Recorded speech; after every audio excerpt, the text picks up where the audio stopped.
seker hierdie microfoon daar voor gaan sit, nee. So gaan hy nou 2 wees. Ja, ja. Ons kan maar vir hulle die microfoon vat op as. Ja. Ik moet eigenlijk niet een stoel krijgen, want ik loop toch Nee, niet er sit is op uit. genoeg stoelen. Is het? Ja. Oké, je kan maar oorskakelen. Anders is het te lang.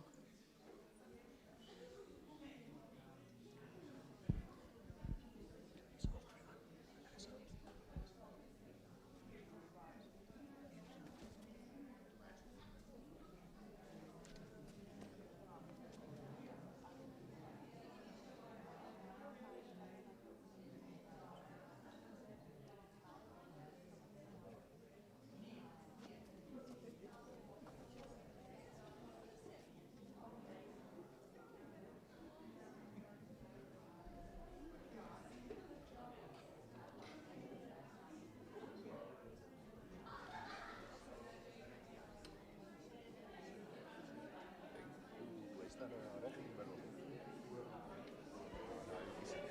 Ja.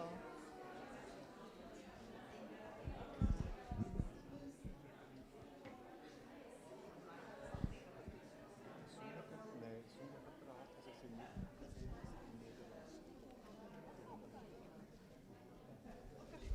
Alles goed, ons kan begin. Niemand praat voor jou nie, ja? Ja. Die honor net te begin. Werken. Ja.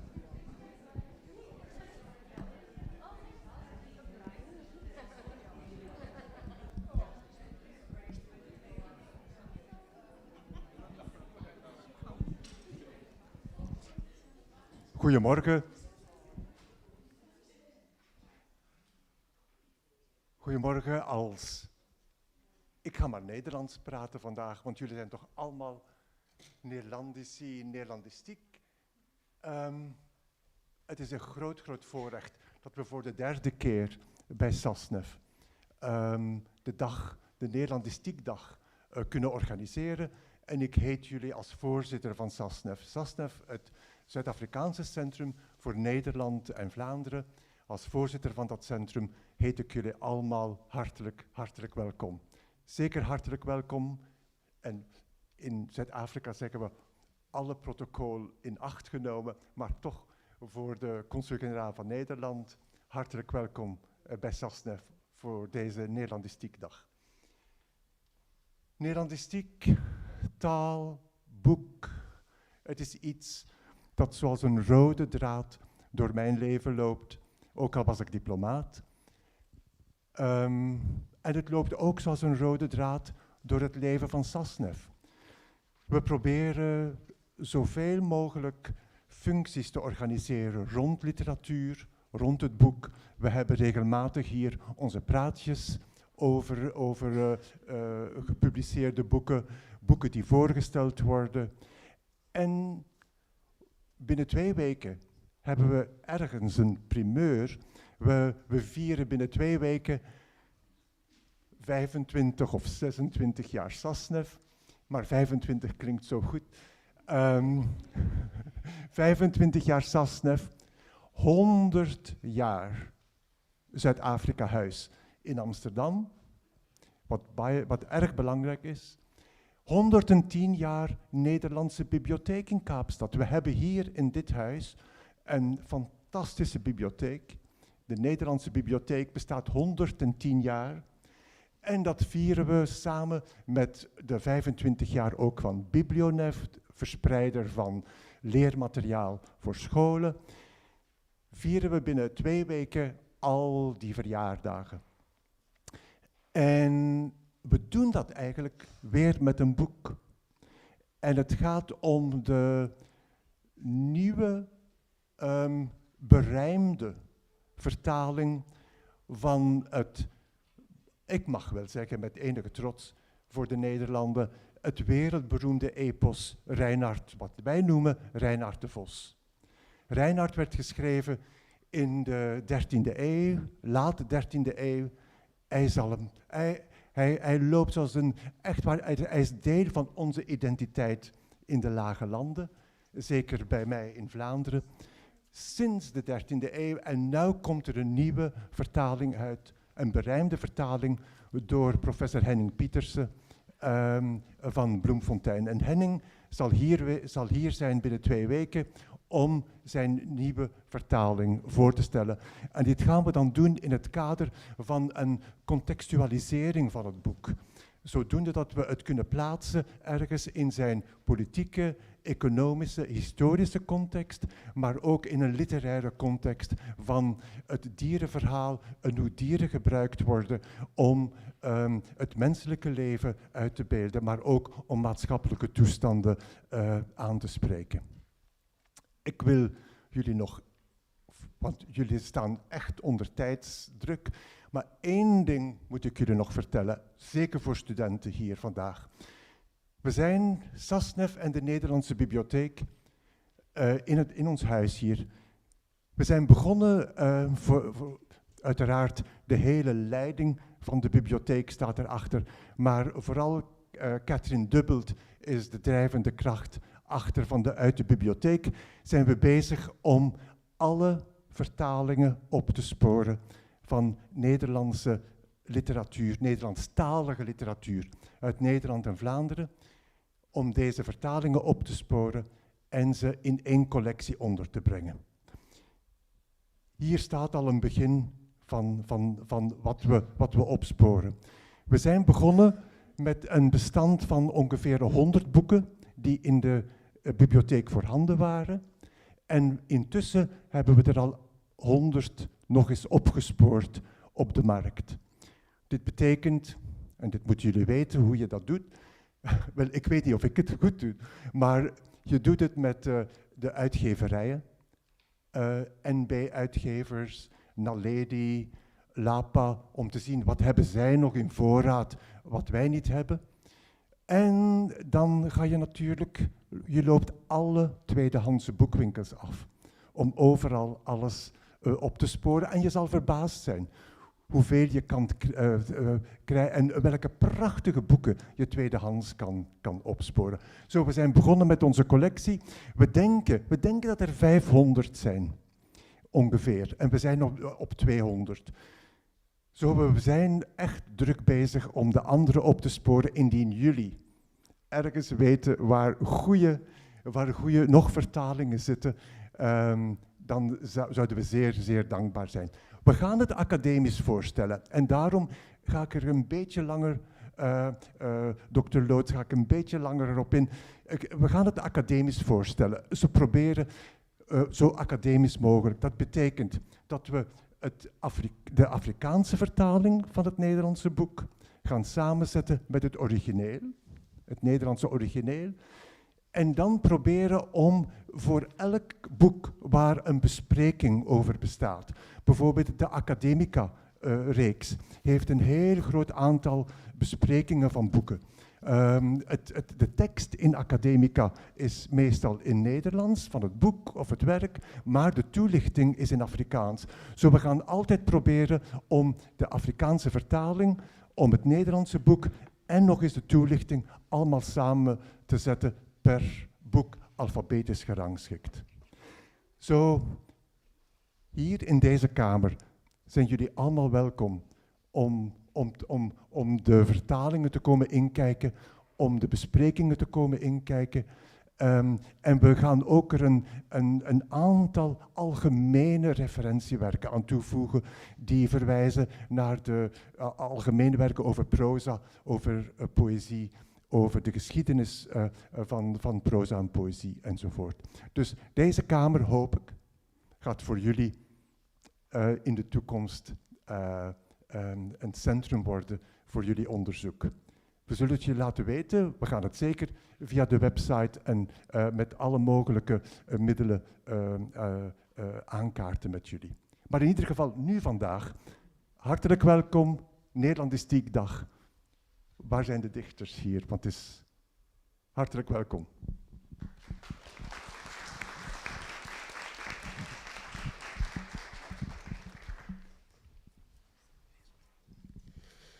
Zo, goedemorgen, hallo jullie. Excuus, ik wil net vinnig eerst een fotootje maken. Smile. Fantastisch. Nee, want ik zit er net voor collega's ook. Goedemorgen, mijn naam is Alfred Schaffer. Ik weet niet eens wat de taal ik moet praten nou. Ik weet niet wat de taal ik praat in elk geval. Ik denk dat is Afrikaans. Maar ik werk bij de Universiteit van Stellenbosch en ik is deel met mijn fantastische collega's Sonja Loods van UK en Marnie Bonthuis van UWK. Waar zit ze? Hier is bij mensen daarachter. En dus probeer je die dingen reëel. En ik zei net voor een paar mensen ook, dit is niet baaien in elk geval. Ik kom niet zo baaien hier niet, maar ik denk dit is niet baaien wat is zo ontzettend jong. Het voelt nou ook alsof ik niet deel daarvan is. Ik is ook nog jong. Maar een jong publiek en zo diverse wat hier zit. Dat is voor mij rechtig bijzonder. Vandaar die fotokie. Ik ga er niet bij praten. Dit gaat mijn collega Karen Benjamin ook verbonden aan UK. Wat ook deel is van die hele organisering. Zij zal later meer over die programma vertellen. Ik wil net die hoofdgast voor vandaag gauw introduceren bij jullie. Ik heb gedacht, misschien moet ik maar net die opschriften lezen van die alweer 4e druk van die dichtbundel. Geluk daarmee, Alara. Wat een eigenzinnig debuut, indrukwekkend en intens. Een noodkreet die alleen in poëzie gestalte kan krijgen. Diewertje Mertens, Het Parool. Obe Alkema, 4 sterren. Dan geldt dat sterren in couranten. Je weet, 5 sterren of 1 ster is nogal slecht. Hoef je eigenlijk niet die recensie is te lezen. Die is dan 4 sterren voor het debuut. Als het lichaam niet in de taal past, pas je de taal aan. Die simpele en effectieve omkering zie ik in mythe en stoplichten terug. En dan, dit is dan uit die juryrapport. Is dit het Afrikaanse woord? Ik weet niet eens die. Maar dit is die prijzen wat je krijgt, dan is dat mensen wat de oor schrijft. Dat is een juryrapport. Alara Adilow vermengt rauw en lyrisch tot een zeer geslaagde cocktail. Rijk van smaak, bitter en zoet tegelijk. Wat begint als de hergeboorte van een mens, eindigt als de geboorte van een nieuwe dichter die speelt met en knipoogt naar de bestaande poëzie en er een eigen inbreng in heeft. Nou, dit is dus deel van die VSB, die grote poëzieprijs waarvoor zij benoemd is. Alara heeft intussen ook die Buddingprijs ontvangen voor die beste debuut in Nederland. En die Vlaamse Herman de Koningprijs ontvangen voor die beste bundel in België. Dit is net haar eerste dichtbundel. Ik weet niet wat je hierna gaat doen. Zeker maar op pad naar die Nobelprijs toe. Maar dit is een bundel wat ontzettend bij haar losgeslaan heeft. Uiteraard omdat het ontzettend goed geschreven is. Maar ook omdat Alara aan thema's raakt wat niet zo bij en zo ontzettend diep en uitputtend ontgin is nog in die Nederlandstalige poëzie.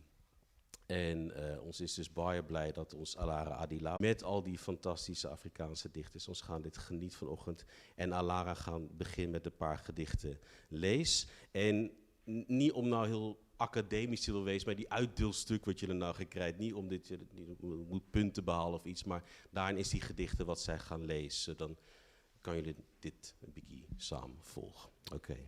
Succes, Alara.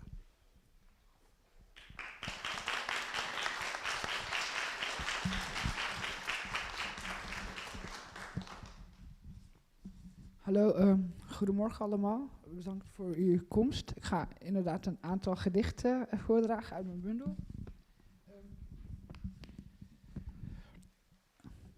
Een korte brief aan de koning der koningen.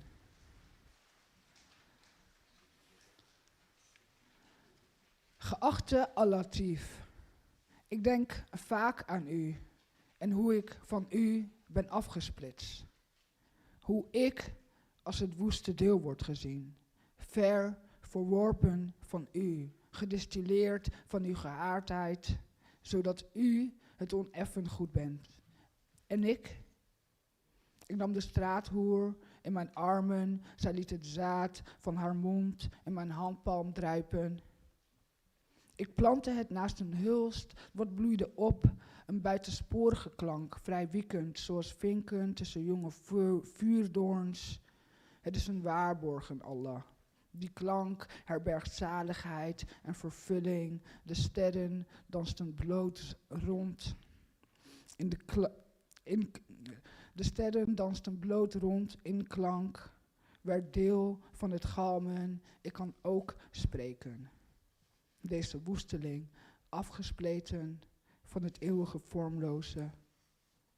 Ik kan ook spreken, maar begrijpt u mij? Ondanks de afsnijding verlang ik om omarmd door u te worden, mijn Heer. Wellicht is het niet u, mijn koning, waarnaar ik verlang, maar de eigenschappen gekoppeld aan u. Ik duik in mezelf op zoek naar die elementen, versluierd door mijn woestheid, hoogachtend u nazaat, de koningin der verworpelingen.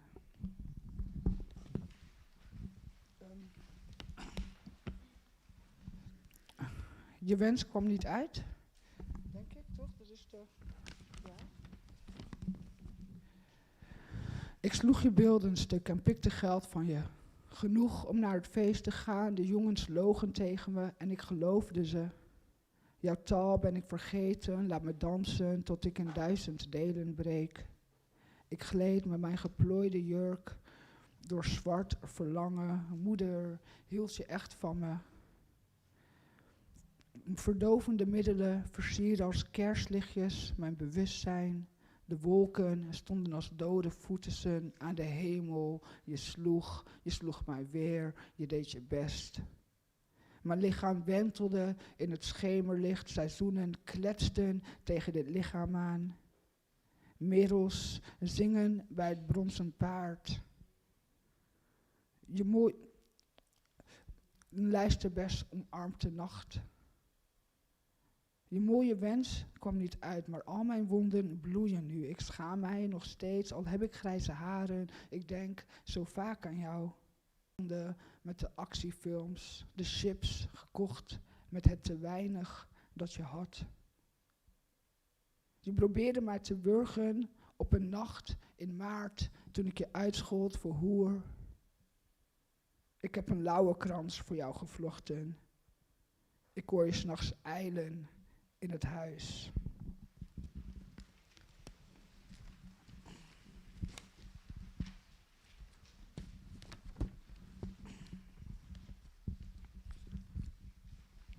Een veld. Wanneer mijn wekker gaat, trek ik vaders laarzen aan, betreed het veld en oogst augustus graan. Mijn vaders botten rusten in het veld naast moeders rib. Een bronzen klok ligt begraven in het slip. Het veld zwelt van vuisten, roestenstal, arbeid, een vorstenstaart, fantasie van een kind, een oud geloof dat in ons dijt. Je staat alleen, het veld beweegt, de overwegingen van het veld trekken naar mijn dagen, totdat mijn weerspiegelingen vervagen. Mijn zusje zingt een aria, de zon betast de dahlia's. Moeder is dronken van de dood en vader vertelt een reisverhaal. Mijn vingers ruiken naar makreel. Ik was mijn handen, mijn gezicht, mijn voeten, plant een paar gebeden tussen mijn kussens. Het donkere veld betast de ramen. Moeder zwemt langs de plantanen.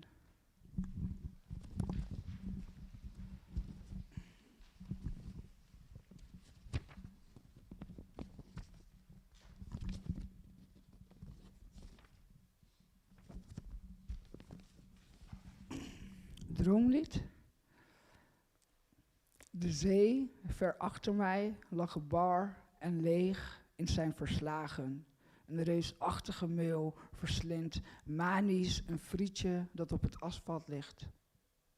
Nieuwsgierig daalt een tweede meeuw dicht bij hem neer, terwijl de elzen razen in de wind. De elzenbladeren zijn bespat met het rode licht dat uit het stoplicht vonkt naast de steeg. Ik zie mijn vader bij de vuilnis staan, vrolijk zingend over zijn vader, terwijl hij verward een warrige ritme klapt. Ik vlucht weg langs gezichten die door de mist heen gaan. Wegvluchtend volgt mijn dolle vader mij. Mijn vader schrijdt, verstomt mijn naam. Ik vlucht vergeefs, tal van stemmen rafelen uiteen, in mij en achter mij en om mij heen. De 1000 stemmen spetteren, ik vlucht vergeefs. Mijn vader houdt mij ijlend klem, zijn spuug bespat mijn nieuwe jas en ik word hem. Reusachtige meeuwen snijden door de lucht.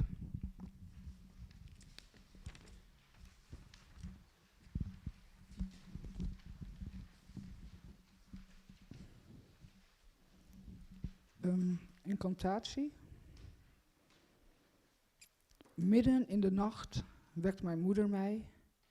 Haar adem en armen zijn warm van de stad, met het gouden huilen van de zon om haar hals. 11 vrouwen en 11 roodborstjes zitten op een brug, flikkerend langs een rand van licht, met elk hun choreografieën van zand, rivierwater, waterlelies en gebroken landgrenzen. Ze roepen naar 11 weerspiegelingen, flakkerend tussen maanlicht en waterrozen. Moeders voorhoofd zweet, ze zwaait langzaam rond terwijl ze een fabel vertelt. Ze is een nacht in de nacht, ze reikt naar rum en jasmijn. Ze noemt vaak Gods vingers, hoe ze spelen met onze lichamen en de sterren en seizoenen. Ik luister soms, maar soms vervult ze me. De 11 vrouwen integreren mij. En zijn dat 11 verschillende versies van mijn moeder? Hoe oud zijn ze? Hebben ze kinderen? De 11 vrouwen naast elkaar lijken van een afstand op Gods voet. Ze hebben hun gezichten achtergelaten in de grote ogen van zieke steden. Een rode trommel versierd met amethysten glimt in het donkere water. De vrouwen komen je halen als je niet luistert. Ik geloof mama niet. Mama drinkt en bloot te veel, is verdrietig om haar gefaalde huwelijk en danst in de clubs met zandtouren. Brengt hun geur in mijn slaapkamer, die blijft hangen in mijn schooltas en winterjas. Eens vond ik een condoom in mijn moeders slaapkamer. Ik heb nog nooit zoiets zachts gevoeld. Ik vond ook een stapel geld en een doosje wiet, een tand van een dier. Een miniatuur-Koran met een watervlek op de kaft die ik opensloeg. Geef mij stukken ijzer. Toen hij het gat tussen de 2 bergen opgevuld had, zei hij blaas. Moeder wordt moe van het dansen en reciteren van de incantatie die ik nu niet meer kan verstaan omdat ze in het Somali spreekt. Ze valt in slaap met haar rug tegen mijn zwarte IKEA-ladekastjes. Ik zie haar dromen, door haar wangen gloeien. Ik kus haar dromen, probeer haar geschiedenis van haar huid te trekken, omdat ik denk dat die haar pijn doet. Geschrokken ontwaakt ze en slaat ze mij. In gevoelens nestelen vele illusies, de rode trom, tum, tum en de 11 vrouwen zingend in de schaduw van de koortsboom. Ik sla een rode trom als ik alleen thuis ben. 11 vrouwen op een brug lijken gesluierd, gezichtsloos. 11 roodborstjes vluchten in een rand van vluchtend licht.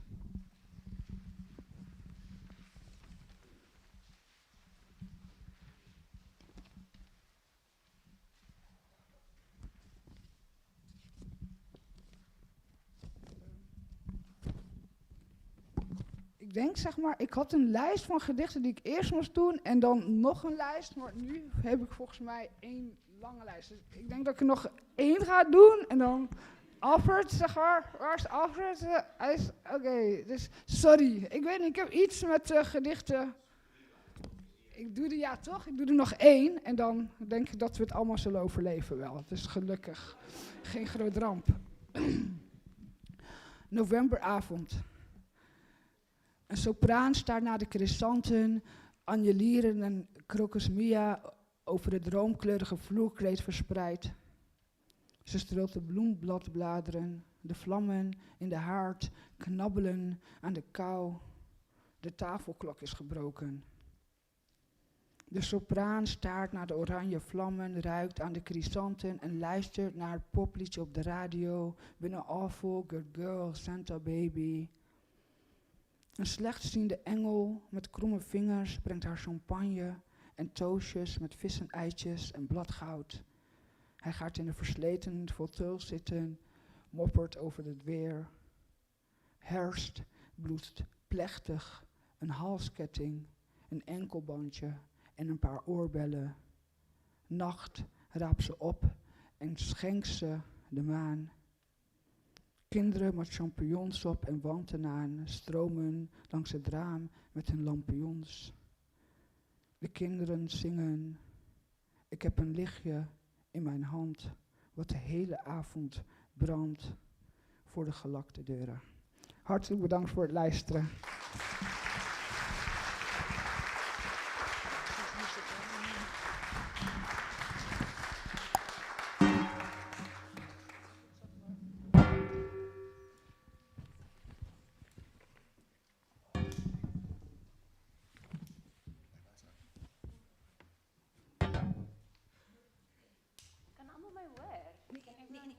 Nee, je moet. Please speak, otherwise it won't make a opname. Alara, thank you so much for that brilliant Thank you for the reading. invitation. I'm really happy that I could do a reading here in Dutch. It's really very awesome. Yeah. I just want to say, I want to start by saying that it's an incredible honor to share a stage with you and to be able, as a trans writer, sit and speak with another trans writer. It's something that I don't think we ever imagine. I know, it's really amazing. It's definitely a blessing. And when I was preparing for this, it sort of hit me like waves that two trans writers are going to sit on a stage together. It's rare. I don't think I've ever been interviewed, at least.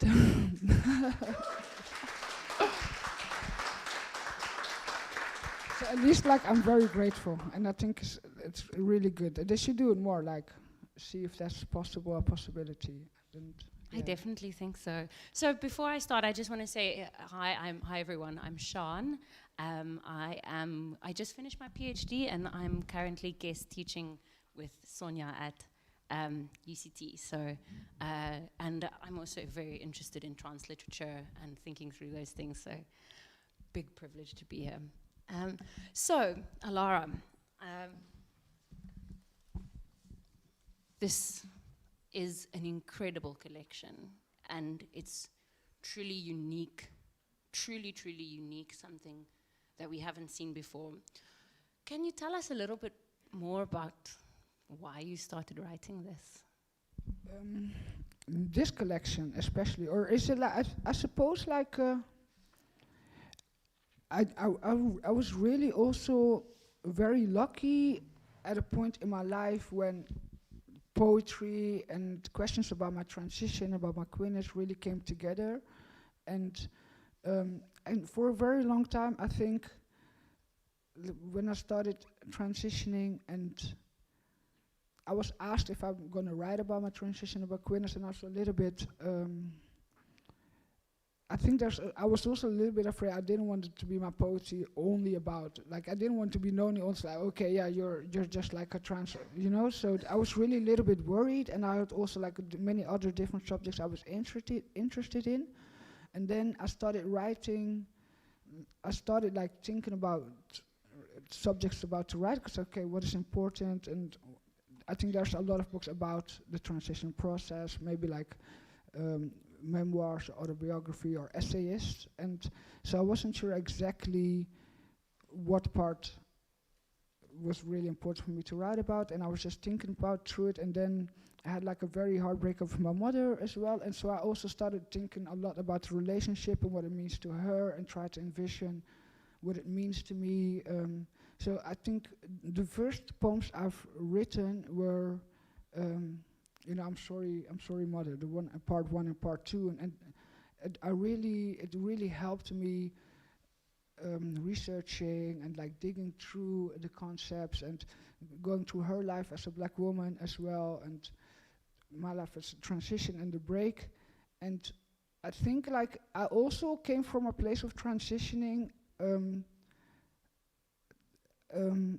I think there's really this thing about like queerness and also like intersectionality, you know, from coming from a certain space in society. And obviously I was raised Muslim, and we came from a poorer background, and then like the whole diaspora identity. So there were many questions that I also went through, and also a lot of beliefs myself that I held on to. So I was very interested in, there was in England, and I think also you got these like YouTube videos about like Illuminati, and a long time we were like with the music industry and feminization of black males, which was really like a dangerous thing. And I think some scholars even wrote about it, like black scholars.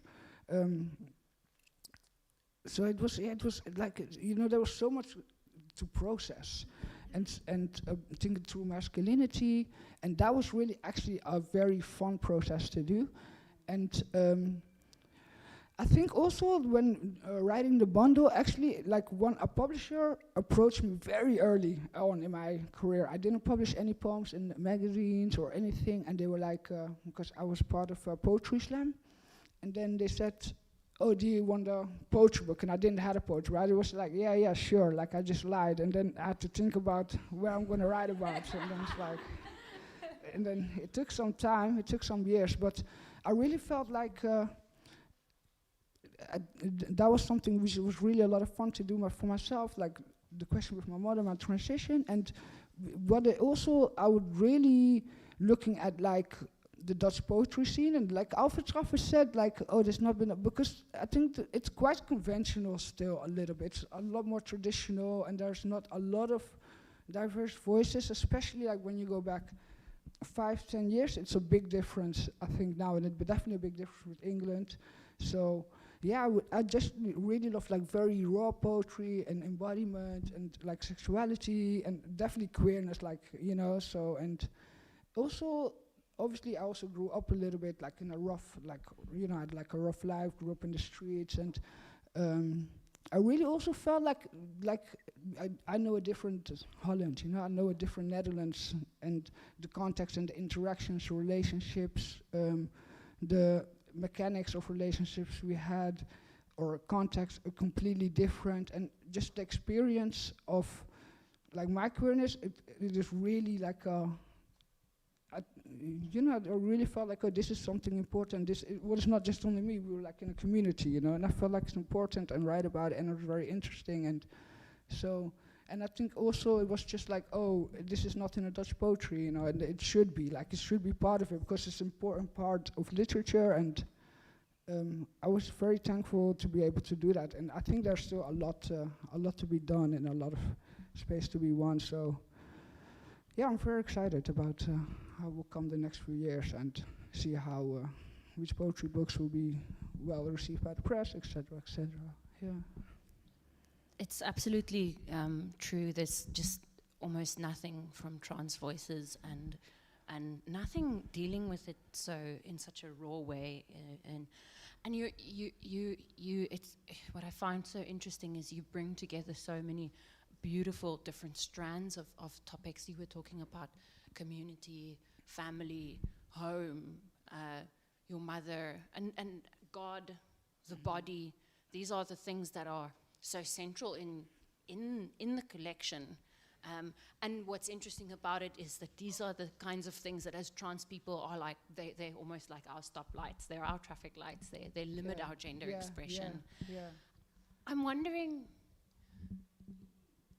in what way is poetry a sort of way to, and myth a way for you to begin to write yourself free from these traffic lights, from these limiting, these boundaries? I suppose it is. I think it's a different question when.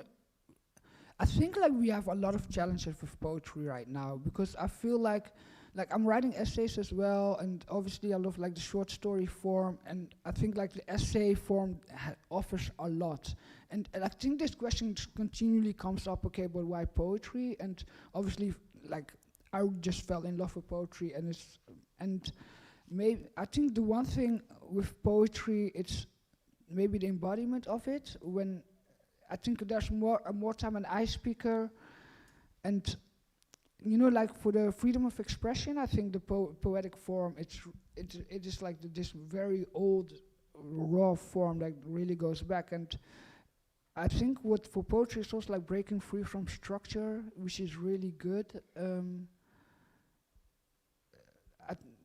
Because it's the one thing like with when you are like communicating emotions, poetry really gives you the best tools for it, like working with sound, working on like the rhythm or the metrum, working with the images instead of conveying like a clean screen. And also I think the compactness of it, you can like jam so much in a poem. And when I was writing about my mother and my transition and the relationship, poetry is really an instrument that gives you critical thought, I think, because you are very much trying to stay authentic to the truth, to say that one sentence, like, okay, but is this really what I want to say? And especially I think in the time now, it is really a good form, which is very, okay, like, an economic form, like a very effective form, so you just have like a poem, a minute, 2, 3,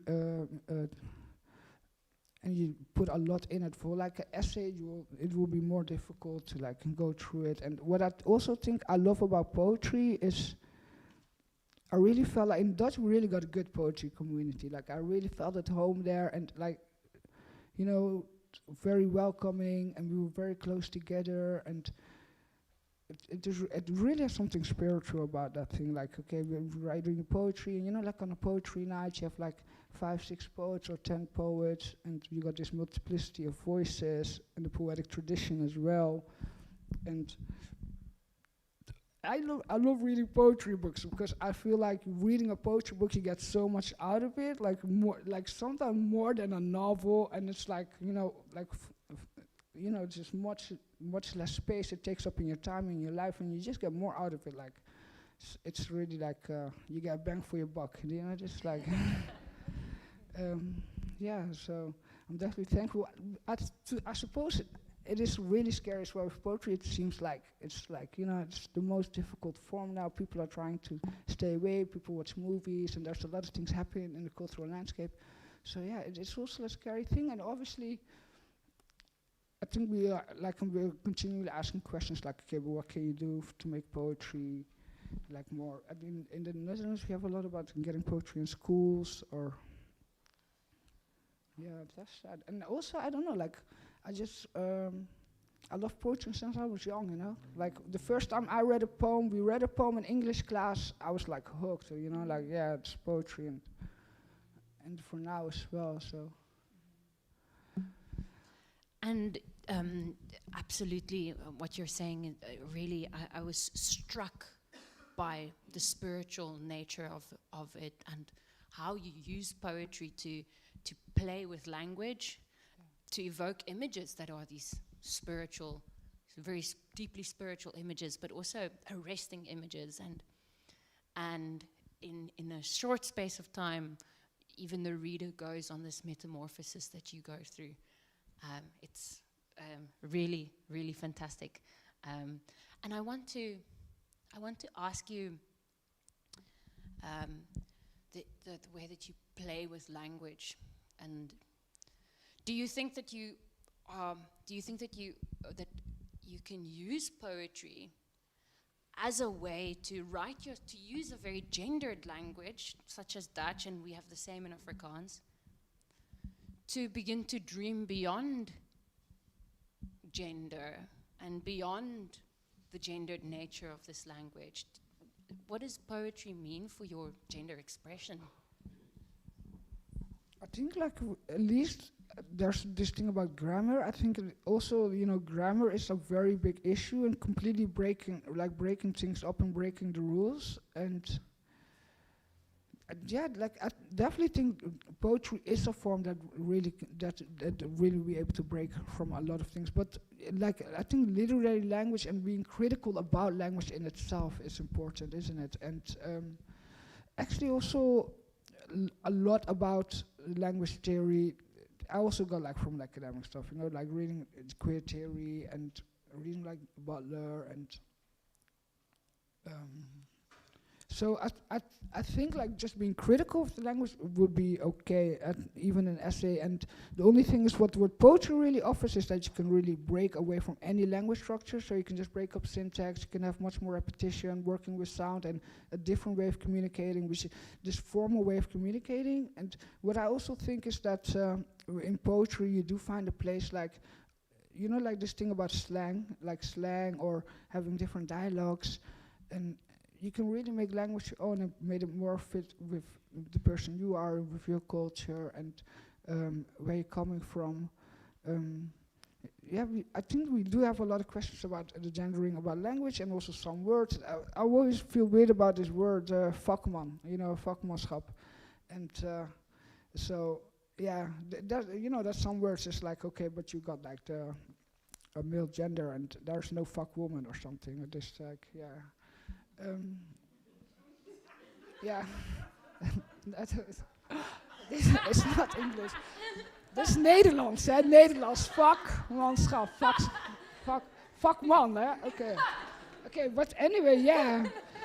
But I think one thing that poetry really does do very well, it's that poetry does feel like a home where a lot of different forms of language come together. Like in my poetry, I would definitely have like hip-hop from the street language. I would have academic sentences, just literary language, and even like from everywhere. And I think that is very important, like to make language flow more into each other and taking language from each other and making it more personal, I think also, because I think one big problem is when it's not your own anymore. And that's why I love like dialects and just how language is getting by, it's made, how language is being formed and trying to be like occupied by a group of people trying to make, okay, but this is how we speak and this is how we talk, and that language is so fluid and it keeps evolving, and I definitely think just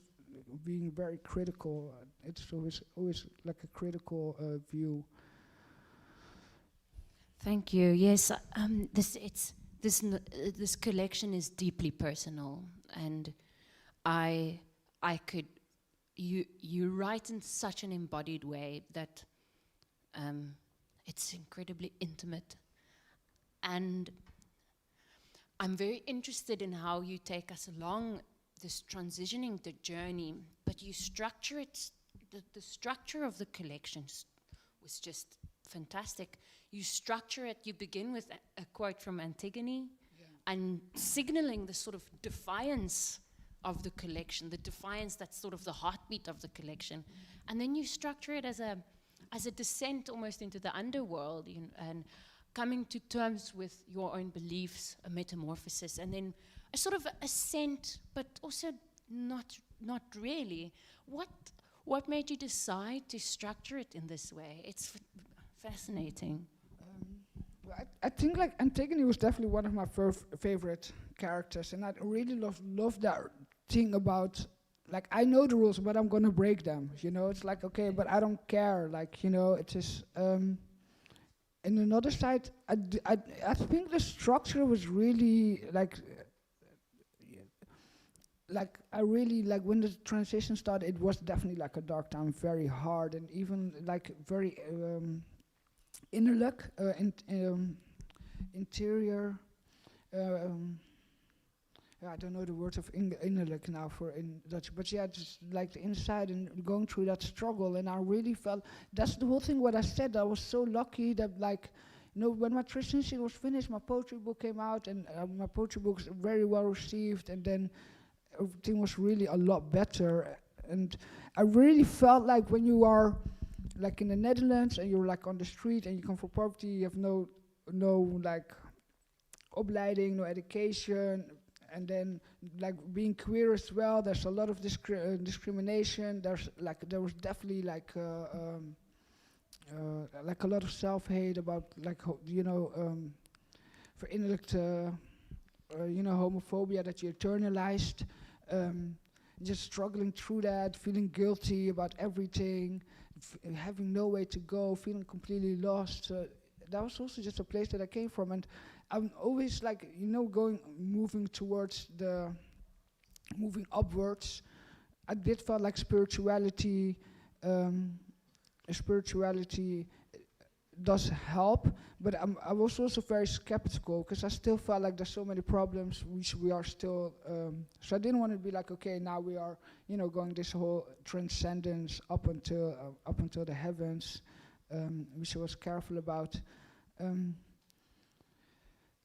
I did feel like, just that spiritual journey, it really helped me, and it was weird that journey of my transition and poetry, it felt so close together, and while I was transitioning, I was writing and thinking about it and written more, And I suppose, I think also the one thing about going upwards, it is also like an ode to poetry.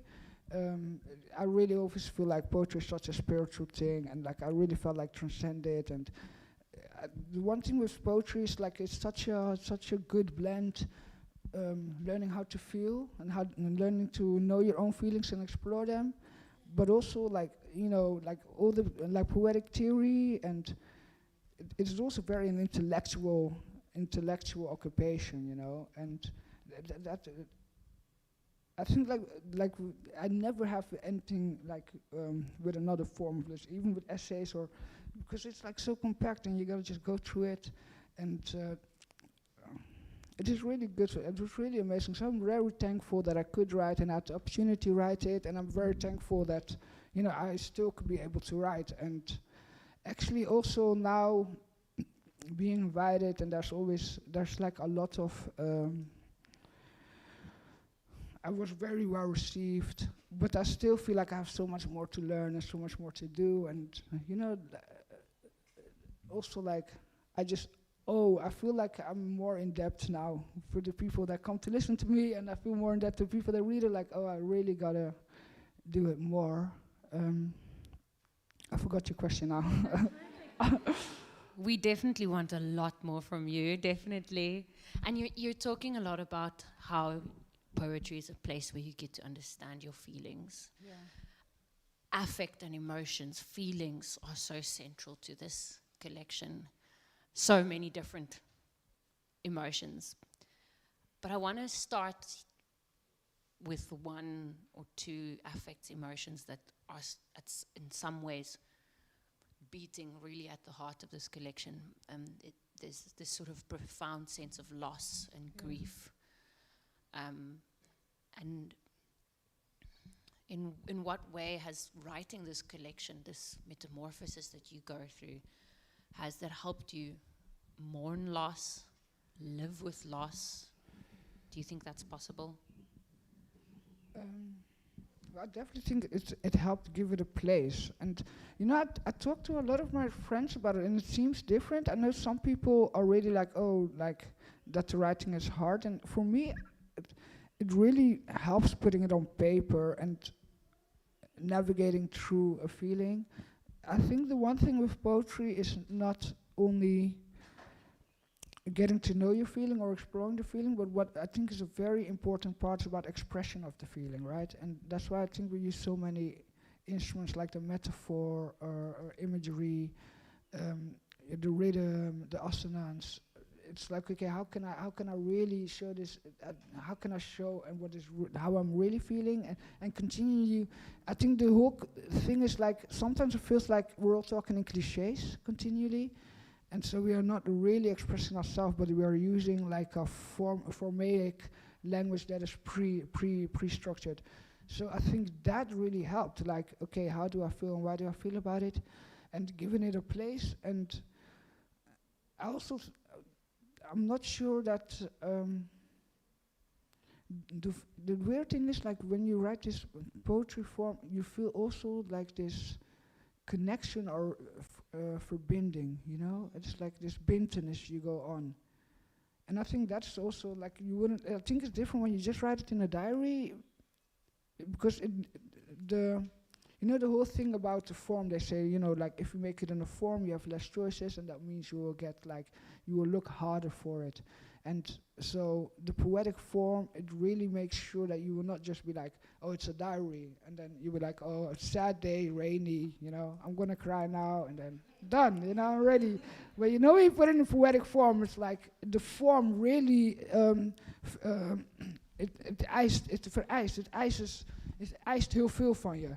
And so it makes you go deeper and makes you go deeper and deeper. And because it's like poetics, then you really got like this whole, you got like a standard, you got like a poetic standard. So it's not like you can just like write any line down. You really need to like go deeper and like go into the depth. And I think especially that really helped. Like when I was writing the I'm Sorry Mother poem, it wasn't like, okay, 1 hour I just write it. It was really a process of 3 months thinking about my mother's life and continuously writing, looking at the lines. And also one thing, what I also really think, what I need to mention is about aesthetics. you know, for a very long time, before writing this and before finding out I felt I was an aestheticist, you know. I just love, like, I think poetry is just beauty, and art is beauty, and if it's beautiful, it's good, makes you feel good, and just having a sensation.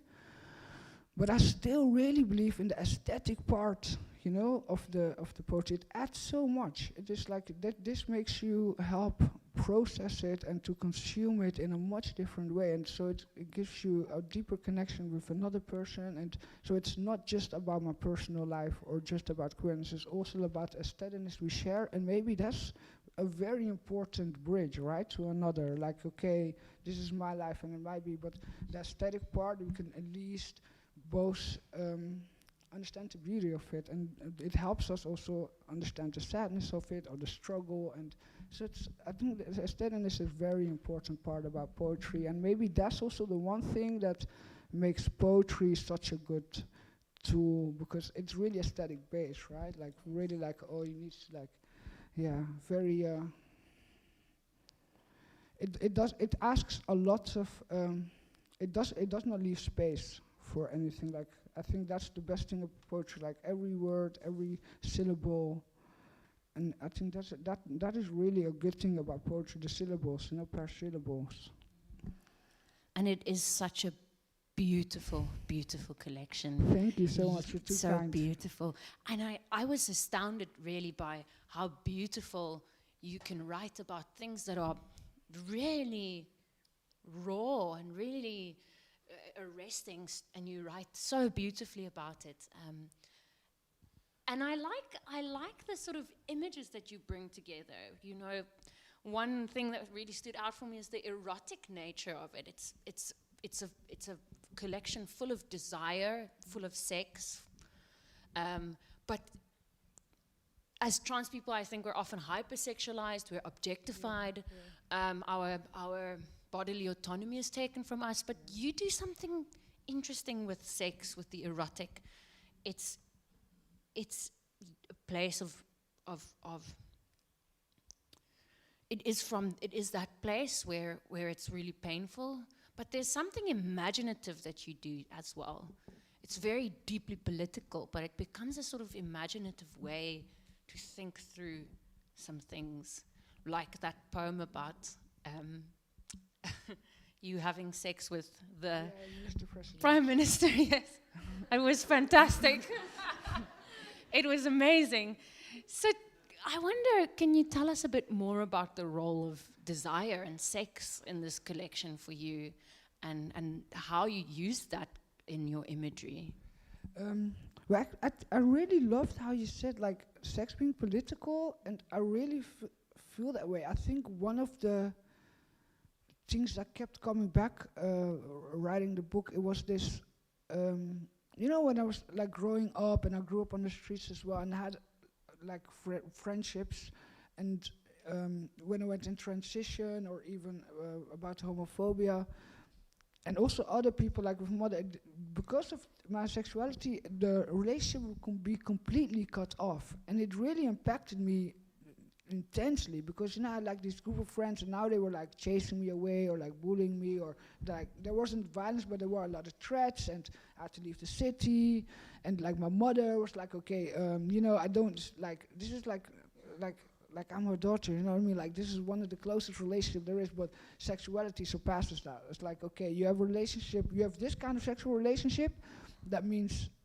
you're like, we're out, like it's gone. And so I was always with this question about how impactful it is, which is really quite strange. And I think also with the religious book, there's sexuality rules are like always coming forward. And so I think I was definitely very much engaged about the importance about sexuality and human relationships, actually, you know, and just friendships, family relationships, but also just in society, right? We seem to group around, we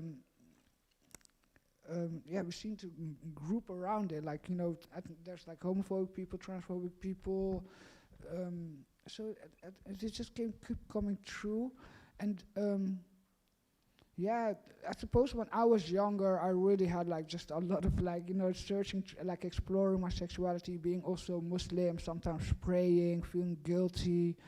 And yeah, I just had yeah, there was a lot of it was also just like experiencing this kind of sexuality. And when I wrote the book, one of the things is that I really just wanted to be honest, you know. I wanted to be honest, the place that I came from. I didn't want to be I didn't want to feel ashamed, or didn't want to feel like I have to hide. And I was also like, okay, whoever I am, and obviously I didn't really have sex with the minister president or something like this, but you know. But That would be yeah, amazing. but yeah, I don't know if that would be amazing. Like for you, maybe. I don't know. But yeah, so then, you know, so I know like my own sex and also like others. So it's like, okay, just like own it. And that it is an important part of yourself. And even though like sometimes I felt the one thing with desire as well is the whole question is why you want what you want and where does that come from? That's such an interesting question for me. And so that rawness was very important to me, and the honesty especially, and having no feelings of shame. And also I think like for a long time I've hidden my sexuality, you know, and I was like pretending to be what I'm not. I didn't want to go in transition. I was hiding that I'm a trans woman. I would lie to people about who I really am, and at least like with the poetry book, I wanted a clean slate, like to be like, okay, yeah, just who I am, and we should all be honest, and that if you accept me, you accept me, and if you don't accept me, you don't accept me, you know, yeah, and I think that's definitely important, and yeah, it stays like it is. I think that's really a thing, like. Being excluded, it's a horrible thing, but needing to pretend you're something else to be part of it, I don't know if that's helpful anyway, you know, and I don't think so. I think a lot of things now in the Holland, which is also a very interesting debate, or it's about queerness, and that there are a lot of people in the Netherlands, I don't think all over the world, that maybe have queer encounters or encounters that might be queer, but they will have it like in very private, and they will like go through life as heterosexual, and that actually the queer community is much bigger than it is, but most people are from their work, you know, kind of work, or their family, that they hide it, so it's like we are hiding from each other, and if there's no visibility, the community will not be visible, and that means you're losing in a lot of strength, you know, like solidarity is so important. Also, being in the margin, it looks like queer people are much more in the margins, while perhaps it's not that much in the margins, but just a lot of people are much more scared to communicate about it, or talk about it, or to feel ashamed, and I don't think that's a good thing. Yeah. How am I doing for time? I just want to know, can I ask another question? One. So I want to really come back to this point that you're talking about. I loved how you just claim der koningin de verworpeling. Yeah. You are the queen of die verworpelinge. And you're saying, as the queer community, we're in the margins, but actually we're not. And do you think, even though it's hard, like you're saying, it's hard to be in the margins, you have to lie about who you are because of safety, but also shame. Yeah. But do you think there's a freedom in claiming that the queen of the outcasts? I think it's a difficult question, because obviously I love the issue about when you talk about safety, and I think also I must also admit that I am in a very privileged position, right? Like, I grew up in the Netherlands, and even with my poetry book, and if it was another time in another place, maybe nobody would be interested. Everybody like, what are you doing?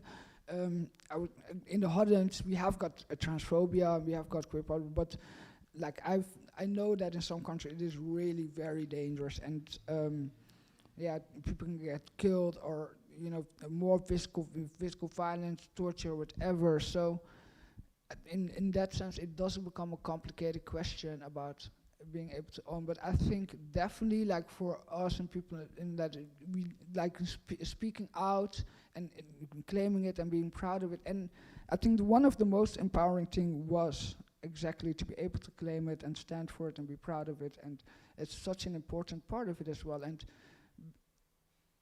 it's you don't want to hide who you are, and it's also like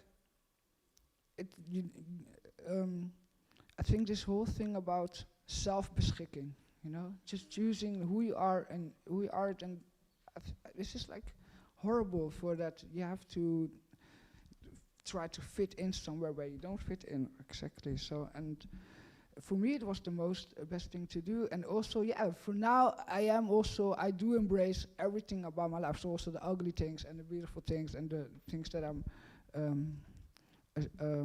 used to be ashamed about. And the thing about safety, that is also like one thing we definitely, I wonder, for some places which is really impossible to do it, and I wonder if that is like how you can work through that, right? We talked a lot about the impact of poetry, and for me how much it does, but there are also really like questions we are wondering, like, okay, it's like such a sad thing, like, okay, how can you, that are, you know, so many problems and people that need some kind of help and you can't reach it, or, and I wonder, I do feel like it is important, you know, like I've read also queer poets or met queer people or queer theory, and I think a friend of mine who is an activist, and for a very long time she's like, I'm an activist, and she's doing a lot about racism in the Netherlands and Zwarte Piet, and she was like, yeah, and I don't have time for writing. She was like, writing is a privilege, you know. She's like, I'm an activist, you're privileged, but I really don't see it that way. It does, like, it is very important, like with literature, poetry, or even essays, we need at least to be able to talk about this, bring people together, and I think also it does help, hopefully, to expand the community and to get more understanding and to get more.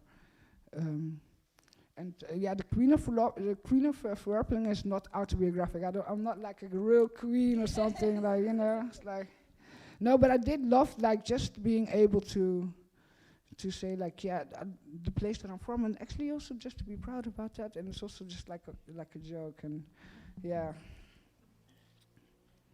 It's so tongue-in-cheek, I like it. And yes, I think you've written a sort of home for trans people. I think queer people, trans people, we don't have a home as easily, and we're often rejected from home. You've written a sort of home.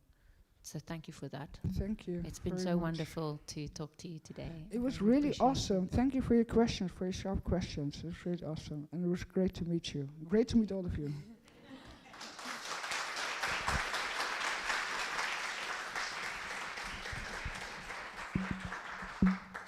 So we don't have time for questions now. I think we'll leave questions for later on. I'm going to hand over to Karen Benjamin now, who's going to introduce everyone else. Thank you very much.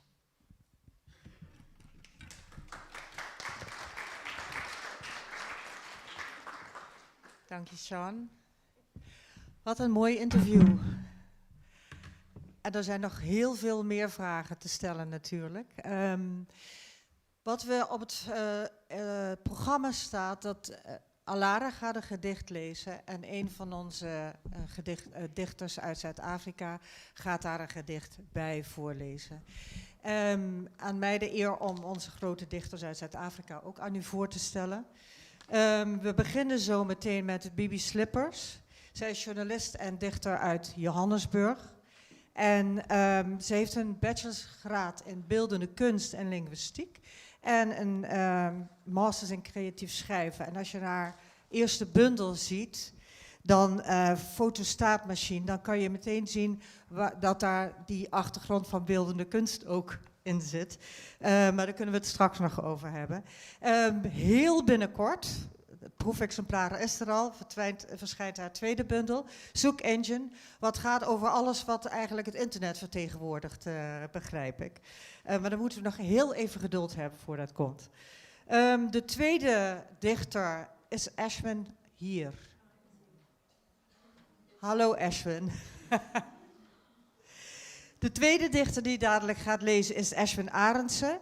Hij heeft een dramagraad bij University of Stellenbosch, bij Universiteit Stellenbosch in 2018. En was toen al aan het schrijven voor Zwartland, voordat hij eigenlijk in Grahamstown creatief schrijven ging doen, als ik het goed begrijp. Hij knikt, ja. Hij debuteerde in 2021 met de bundel Zwartland, wat juweeltjes van anekdotes heeft over die bruinmensen in die Zwartland. Ons gaan daar later nog daarover praten.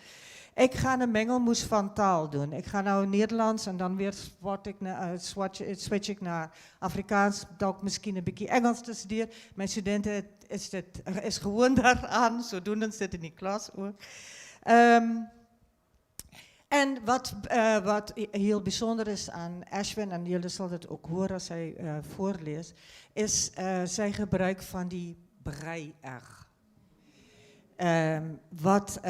Hij gebruikt dit in zijn poëzie en hij schrijft het ook als een brei-r. Zoals die geen symbool. Zeg ik het goed? Ik probeer maar, ik doe mijn best. Dan die derde dichter is Pieter Odendaal, dichter, vertaler en playwright. Hij was van 2011 tot 2018 uitvoerend directeur van Zink. Dat is een poëzieplatform in Kayamandi, in township bij Stellenbosch. En hij heeft eindelijk overal over die wereld al opgetreden. In Peru, in Nigeria, in Engeland, in Nederland. Het zijn PhD in Australië gedaan, hè? Ja. Zijn eerste bundel, of geen bergen ooit hier gewoon het niet. Het Ingrid Jonkerprijs gekregen in 2019. En zijn theaterstuk Droomwerk die woordveertje gekregen, die ATKV woordveertje. En die stuk wordt ook opgevoerd op die woordveers. Volgende week of de week daarna, de week daar over 2 weken, zo gaan allemaal kijken. En die jaar, nou net, zijn tweede bundel verscheen, Ontaard. Dan last but not least is natuurlijk Lynthia Julius. Wat gaan lezen, zij heeft ook een masters in creatief schrijven. Haar debuut uit die cruise heeft die Zuid-Afrika Literatuurprijs gekregen.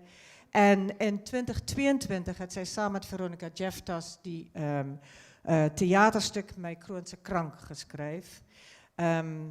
En jij is ook een beetje op pad kort verhalen toe, begrijp ik. Verstaan ik? Maar voor dit verschijnt nou binnenkort jouw tweede dichtbundel, hè?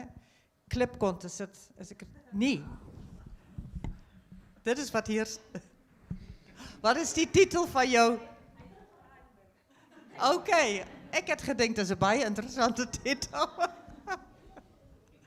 Oké, jij kan me later vertellen. Hè? Alright. Oké, dit zijn de 4 Zuid-Afrikaanse dichters die we hebben. En dan geef ik nu het woord aan jou weer. Je hebt een microfoon. En Bibi, kom jij ook? Oké. Veel plezier. Welke gedicht jij moet lezen?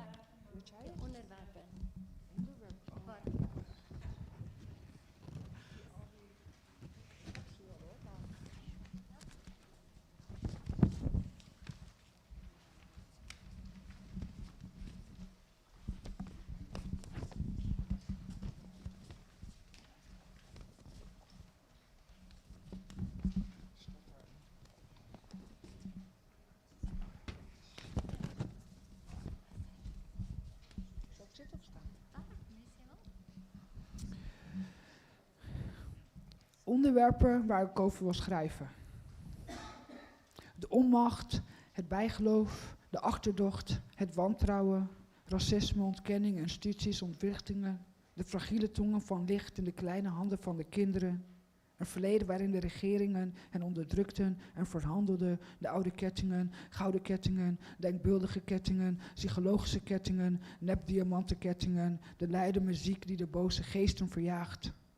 De poreuze grenzen die de overheden steeds weer proberen te sluiten, waardoor steeds meer gaten in ontstaan. Gaten waarin de bewoners van deze buurt herhaaldelijk iets in kwijtraken of iets destructiefs in vinden. De verdenkingen, de verdelingen, de onschuldigen, verlorenen, verliezers, belastingbetalers, belastingonderduikers, de techbedrijven, de drugsdealers, de bankiers, de industrieën, de verdraaide feiten, de vermommingen, de gordijnen van ambiguïteit, de schoenen die meer dan de huur van de sociale huurwoningen kosten, maskers, zwarte magie. Hallo, baie dankie vir die geleentheid om hier te wees.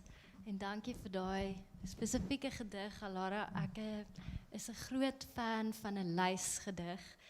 En toevallig in my nuwe boek is daar 'n hele afdeling van indekse en lyse.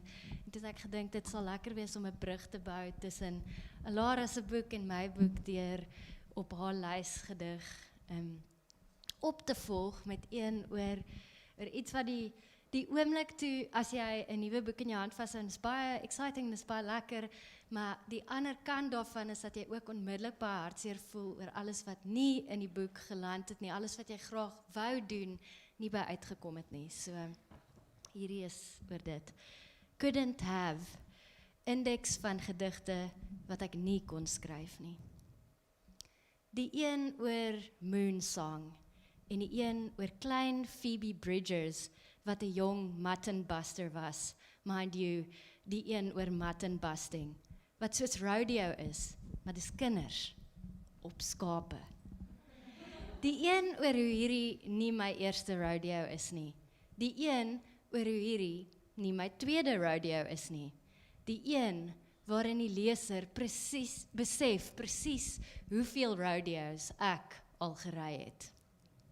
Die een oor die screenshot van die swart hond met die oop mond voor die billboard, wat niks adverteer nie, maar onbeskaamd verklaar, I like you very much.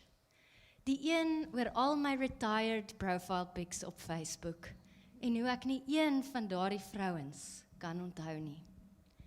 Die een waarin ek die perfekte naam uitdink, vir die gevoel wat oor jou kom, die spesifieke pyn wat jy ervaar, as jy WhatsApp oopmaak, net om te sit en wag, dat een naam aanlyn verskyn, en dan weer verdwyn. Die een oor die ontmoeting tussen Paul McCartney en Phoebe Bridgers se pug, Maxine. Die een oor Madonna, die een oor Raphael se painting, Madonna of the Pinks, wat spesifiek sou fokus op baba Jesus se babyfat, en die vreemde fatsoen van sy voetjies.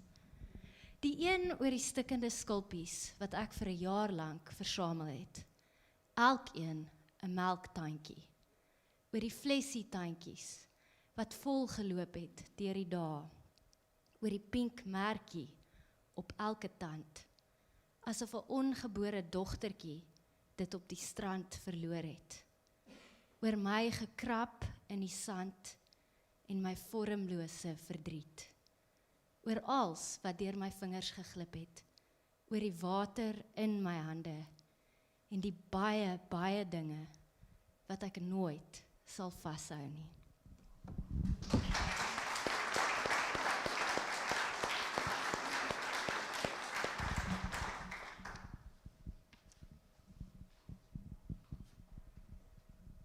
En daar gaan ek nou maar net verder voorlees uit al die indekse. Tikfoute, 'n indeks.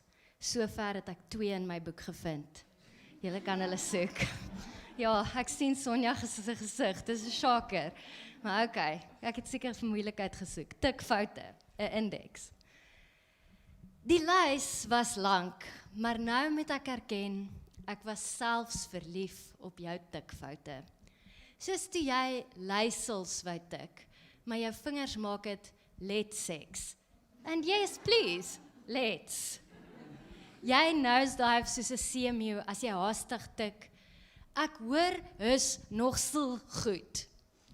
Waar jy ook al is, in die Drakensberge of die Duitsland, of die buitenste ruimte, Ek wil so graag van jou hoor. Ek spel hoop, H-O, in die reeks boodskappe waarin ek Taylor Swift se vrese met jou deel. Dis diseases, spiders, and people getting tired of me. En noem jou die wêreld se mooiste mot. Ek staan by my stelling, na al die jare. Die waarheid is dat ek nooit sou kon moeg raak van jou nie. Ek dink nog steeds aan jou lieflike foute. We cannot let God get in the way of infinity, het jy eenmaal geskryf. En ek het gewens dit was 'n typo. We cannot let go. Anyway, ons het so net 'n absolute heartfelt wow vir die bake danke en moenie wakker word as jy al skaap nie. Bye bye love en hier's vir jou 'n blessing. May you live through interesting times. Ek sê net moe loop en goed gaar to the one who got away.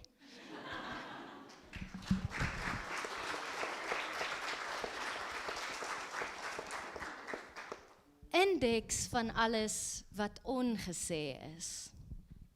Na al die angs, die oproep, ons elkeen aan die ander kant van 'n stellasie van asem, en tussen ons die slackline van stilte en die afstand wat gevaarlik kraak. Wie het hierdie gat gegrawe waarin ons nou moet val? Dis uiteindelik ek wat myself eerste oorgee aan swaartekrag en slegs om jou te spaar. Moet my eerder nie so probeer lief hê nie. Nie met soveel miskiene en mare en ampers nie. Nie so digby effens nie.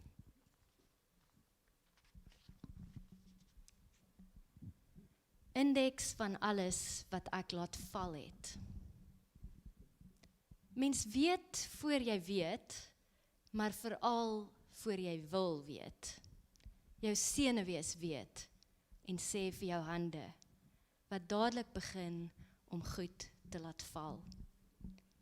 Ek het nog gedink ons is gelukkig, toe die koffiepot uit my vingers glip, die kombuisvloer vol glas, want die nuus vir die vel onder my voete wil breek.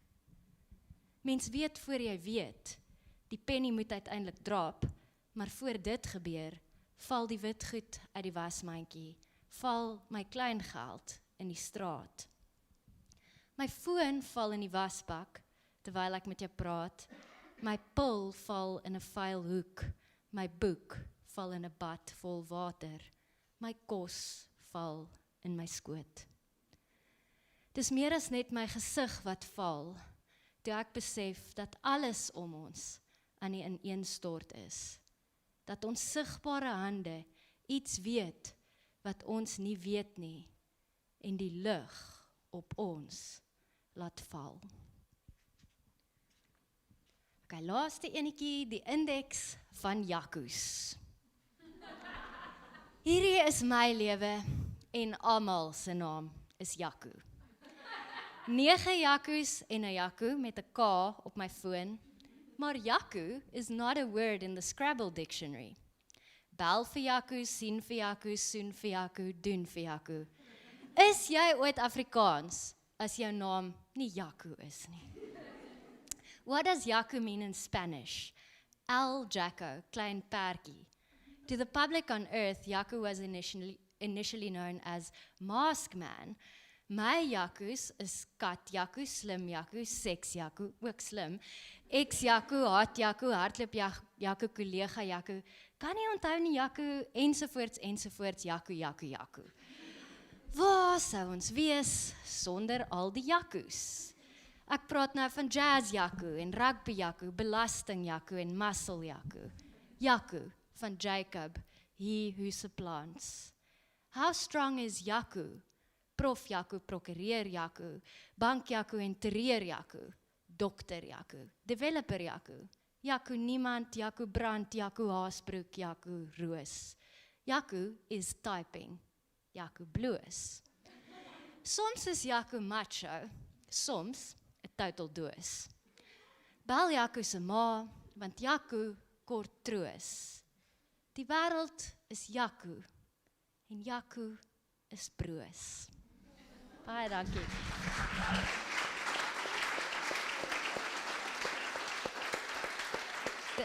Dit is my absolute voorreg om vir Ashwin Arendse aan die woord te stel. Ek dink ek's dalk jou grootste fan.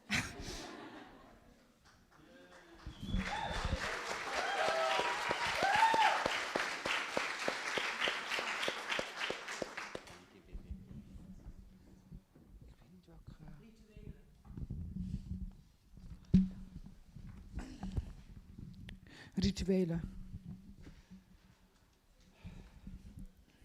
Laat mij in deze wolk van gevoelens stappen, mijn wassen en wassen. Ooit bouwde ik een huis met opgedroogd bloed, vogelbotjes en popliedjes. Ik gaf het huis kamers van wind en stemmen, roze anjers in een gebroken schaal als hart. Ik denk altijd aan herfst wanneer ik een sfeer openkrab. Toen ik jong was, was ik mezelf voortdurend aan het uitwissen met taal. Op een witte januariochtend steeg ik op naar God, hield zijn wijde hand vast en kuste engelen op hun gloeiende wangen.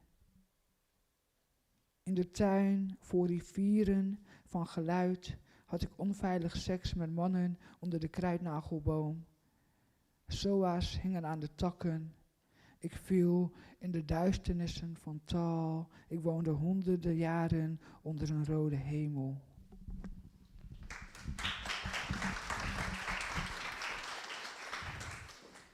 Goeiemôre almal. 'n Pragtige gedig. Ek dink een van die redes hoekom ek gekies het om ietsie te skryf in response to die of in gesprek met die is iets wat ek lief is om te doen. Een van Bibi het maar gepraat van wat haar gunsteling tipe gedigte is om te skryf. Myne is terugflitse en 'n bietjie reflective poetry uit my jonger dae uit en ek dink ek het so klein 'n bietjie verder terug geskryf. Klein, so 'n paar jaar miskien verder terug as wat jy na verwys in daai gedig. En dit is wat ek mee opgekom het. Ek het dit getitel Pophuisie. Diep in die winter, in die donkerste hoekie van die huis staan 'n voortgebou, wat by mekaar gehou word deur alle stukke en oud wat in die join grond lê. Almal fight oor pavies. Die oudste lei die wen en 'n paar seconds later sit hy sy voet neer soos hy topie na 'n lang aanbidsekkie se jaat. Van dit huisie speel, word die kinders gefors om te verdwyn. Skool toe, winkel toe, vriende toe. Mami en daddy lê in die kooi onder die kombese met 'n vocab te prepare om conversation te hê. As hy in die koudste en die stilste hoek van die huis, waar die onskuld by die deur opgevou lê, waar die twee main characters in mekaar se arm rondrol.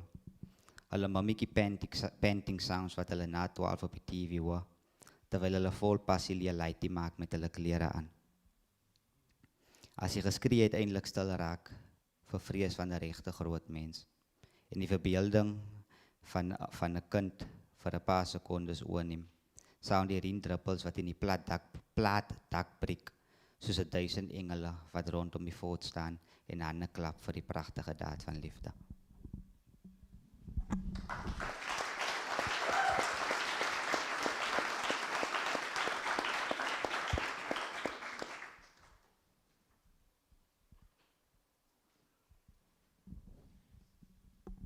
Dan gaan ek my eers die title poem lees van die collection Swartland. Die Swartland het 'n hooi om temperature te gaan uitgrawe, wat 'n colored familie laat kaal gat rondstap in die huis, so Scandinavians wat in 'n commune bly. En die Mamasbury vir coloreds wat aan daai kant van die brug bly, is 'n pool suits water wat langs die sypaadjie afloop, waar die klein laities heeldag in lê en float. As dit 'n groot raak vir die kakwater, maak sy op 'n Sondagmiddag af na die public pool toe. As 'n 40-minute walk tot by die pads, want dit was eens op 'n tyd strictly reserved vir die whiteys. Het kost van ons om oorheen 7 te stap as ons iets in die kotte wil knip. Van 40 minuten en 40 grade as jy al vir 'n gat vat. As ons geland het, betaal ons die R7 en gaan soek 'n duidelike spot wat uitkyk oor die hele scene. Lans is 'n paar pakkies La Bamba, seefeitjies, en as die skarrel 'n sukses was, sê ons man aan dit huisie vir afters. Die helfte van ons kan nie so lekker swem nie. Soos lam langs die kieddispool met ons specs op observe ons die goosies, wat bereid vir ons in die huis wat ons hulle by die skool imagine. As die klokkie lui vir toemaaktyd, pak ons sakkies op en begin die pad aanvat op huis toe. Om die trek lekker te maak, gooi ons man 'n paar klippe op die wit mense se dakke, om seker te maak, hulle hoef die hele dag verveeld onder die aircon te sit nie. As hulle uitkos, laat ons 'n gat, terwyl hulle raas en skree dat ons terug moet fok of na ons kant van die brug toe. Later die aand lam ons almal voor Winnie se join en lag vir al die kak wat ons aangevang het deur die dag en beplan 'n ander route vir next week. Want ons kan nie deel met die hutte aan ons kant van die bruggie en wat mense vergiet jou brein gesiggie en vergiewe ook nie maklik nie.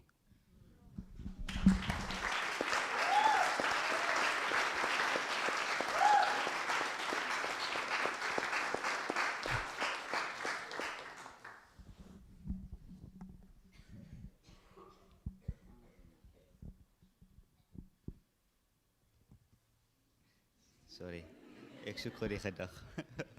Hier sou sy. Blou robot. In die mamesbrief waar ons bly, is daar nie mats robotsie. 'n wit begie soos kaas soos 'n golfie met fully functioning deurhandles. In die stad is daar 3 begies by elke robot. Die manskap is op hulle pos. Hulle was eers die windscreen voor hulle jou goed. Vat het so, die job is klaar, so is tyd om die kroon te spieg. Ons stop voor by die robot, as dan 'n wit begie en doen fokol, behalwe om 'n bootjie op te hou met please help, hungry, jobless, no family, God bless.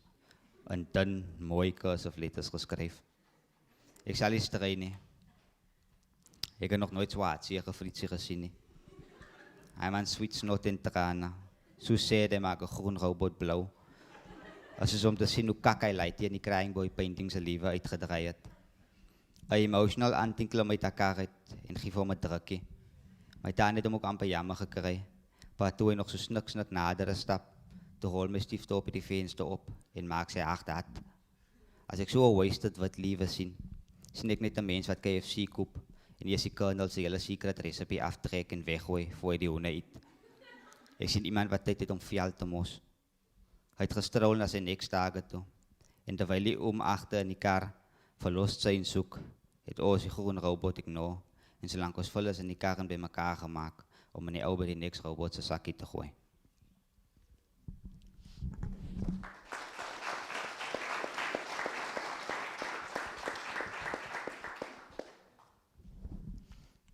Bodyfuller. Vra enige een in die mamesbrief of hulle my tannie ken. Sal hulle sê as jy aan die blou babbel. Vra wie se blou babbel as daai wat daar ry, sal hulle sê dat dit net sin is. Vra my wat se link tussen hy en die kar, sal ek sê altyd al gerol in die verlede en altyd is weer mooi opgebou. Die babbel met bodyfuller en 'n nuwe dak. My tannie met fake smiles en 'n ordentlike man.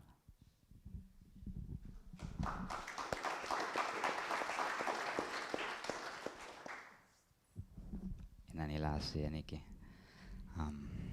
Black letter. Kleintyd stap ek saam met my tannie deur die begrafplaas om blomme neer te sit vir my oupa grootjie. Dit het al 7 jaar onder die grond. Met die loop begin ek hou van die dood. Die sand wat soos 'n warm kamfer op jou uitgegooi lê. Die ligte afsit, die lang slaap, die grafsteen, 'n laaste geskenk aan 'n bra wat net moet vat wat ek kry. Ek is huis toe met doodvies op my mind. Ek het op die skoot gaan sit van die slimste mens wat ek ken en gevra of saam kan doodgaan. Hy het gekyk asof hy die duiwel uit my wil bid. En toe explain tot ek verstaan hoe hy eendag voor my die wêreld moet groet. Ek het my laaste wens met net hom gedeel. No matter what. Op my grafsteen moet daar staan in italics in 'n black letter font, gebore in die Swartland. dood in liefde onder sy oupa se vlerk.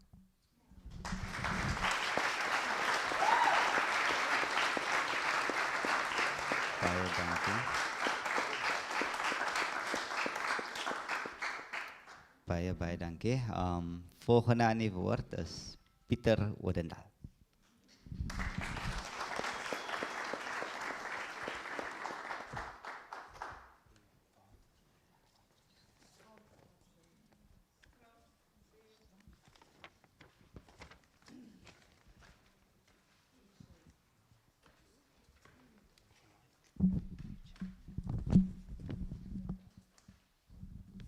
Water.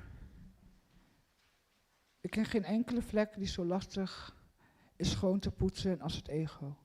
George Eliot Middlemarch. Strand. Het tij keert terwijl ik probeer te ontspannen in het zand. Waar eindigt het water en waar beginnen mijn dijen? Mijn kinderen en ik staren naar de zeilen, de parasols en het patatkraampje. Meeuwen slepen mijn ervaringen door de schaduw. De hemel is nauw en droog. Ik sluit mijn ogen. Luister naar het klotsen en de bries. Ogenblikken vlucht ik van dit lichaam. Vloei ik langs het witte schuim met de vlucht van meeuwen. Moederstem ruist in de zee. Of is het mijn ziel die ik hoor?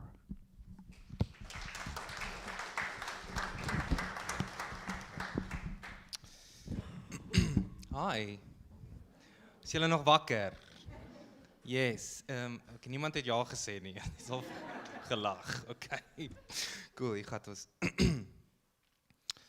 Die gedig is 'n reaksie op die watergedig. Riviermond, Milnerton strand. Ontmoeting van waters is ek, 'n samevloei van sout en vars, waar oestervangers meeuwe mense deur getye stroom, waar riviere see soek en golwe grond, altyd onklaar, onstuimige mond. Tussen my en die berg lê Tafelbaai, die stadskom blom afsyde geboue wat niks van die water wil weet nie, maar die see maalkolk nie. Sy onthou die skepe vol slawe en base, wat al dors na maande se sout en sweet kom les, wat kom was om te vergeet. Ek sien 2 skepe op pad na die Kaap, die een uit die noorde, 'n Odendaal aan boord, VOC soldaat Willem Adrian, wat in my selle muteer. Van Madagaskar 'n tweede, Diana vasgelê in die boeg, saam met ander ongeseëndes gepos vir ja mevrou, krombuig, oorbegin, sy baar haar baas se kind, Susanna gedei, ondanks die bloed. Trou met einste Willem Adrian, maar Diana verdwyn, Odendaal spoel oor die land. 'n Ontmoeting van waters is ek, 'n samevloei van sout en vars, waar oestervangers, meeuwe, mense deur getye stroom, waar riviere see soek en golwe grond, altyd onklaar, onstuimige mond.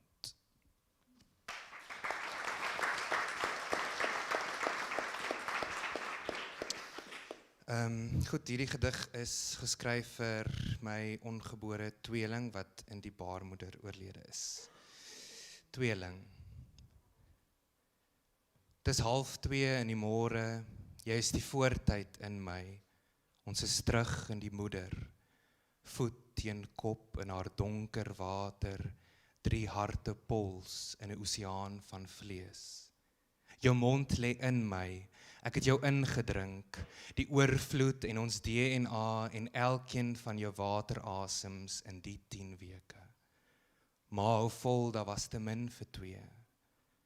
Ek weet jy wag om my die dooipad te wys, jy is die elders in my wat my wakker hou om hierdie woorde te skryf.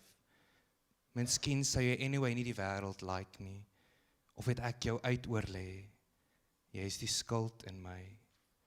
Intussen rus ek in die skadu van bloekoms en my man se grondbevlekte hande.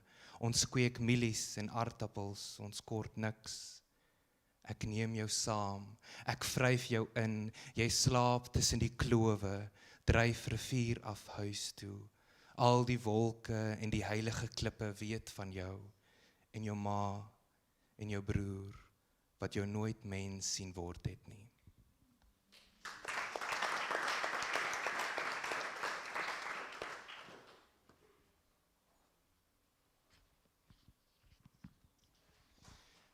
Goed, hierdie gedig is geskryf vir 'n groot vriend van my wat te mooi vir hierdie wêreld was. Ons wat agterbly vir haar. Ek vind nou die dag uit, jy is 'n jaar lank al dood. Op varsity was ons onsigbaar vir mekaar en onsself. Backpackers aan weerskante van 'n eiland, omring deur 'n onheilige see van idees. Ek ruik weer jou hare vol sunlight seep. Jy hoor weer rooi helikopters op die dak. Jou gordyne hou die lig uit. Jy hou op was. Ek hou jou nat gesweete lyf soos 'n belofte vas. Jou hart vlug, 'n verwarde duif. Jou rotse word sand, my luister 'n geraai. Haar skrapmerke op jou arms en nek. Die krieke in jou oë spring rond. Die bome agter die koshuis se blare begin vrek. Hulle vrommel en val nes jou mond grond toe. By die shofar hub op kampus lê nuut bekeerde eerstejaars hul verbete hande op jou. Een queen sê jy's besete. Jy het by 'n vreemde kartraai inklim toe hulle jou vir die Here red. Ek vloek en vat jou terug koshuis toe. Wolke wring hulle bo ons uit, weerlig kraak oor jou voorkop, jy kringfluit, krap jou boek vol kodes, maar jy kan nie die donder neerpen nie. Jou skadu vlieg om dusnis teen die ruit. Ek vat jou hospitaal toe na klas, jou ma se onseker oë, gee jou Daniel Blue aan, ons hou jou al om die staalbed vas. Jy word ontslaan met pille in 'n versoek om voorts eerder die kliniek te besoek. Ek kom lê by jou, probeer jou vertaal. Ons ry na jou ouerhuis, jy stop ons langs 'n dam in die nag, om alleen op die oewer tussen dennebome te huil. In Kleinmond se hoofstraat spring jy amper uit die kar, oranje ligte blaf. Ek sing, don't worry, don't worry, don't worry about a thing. Ons stop voor julle huis, laai jou vir ewig af.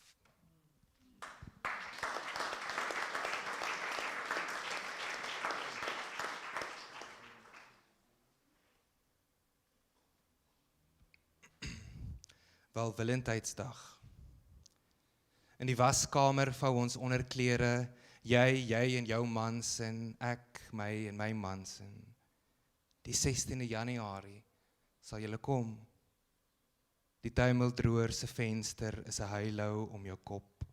Jou oë is ligloos, koue teels teen my sole. Ons sou graag wou, dit voel net nie reg nie. Jy gee die wasgoed ongestoord aan. Die lug tussen ons ruik na stuysoft en letdowns. Jy moet doen wat jou hart vir jou sê, sis. Ek loop sodat ek nie voor jou huil nie. Laat jou silwer skoon in die sonlig agter.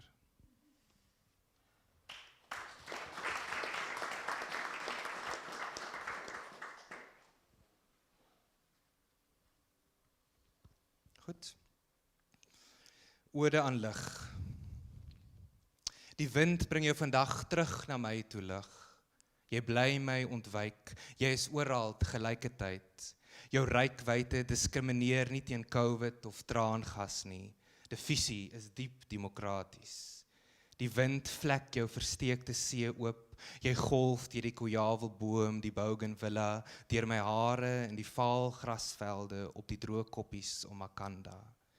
Jy dra als wat nie vir swaartekrag gemaak is nie. Jy is ons sinne wifi, jy maak alles moontlik, die epiese onsigbare, geleier van hitte, die reuk van dood, stuifmeel en fosfor. Ek wil meer soos jy wees, lig. Jy sit jou nie tee vir wolke of my siele nie. Kom waai my woede weg, dra my stem ver. Mag my longe oorloop van jou.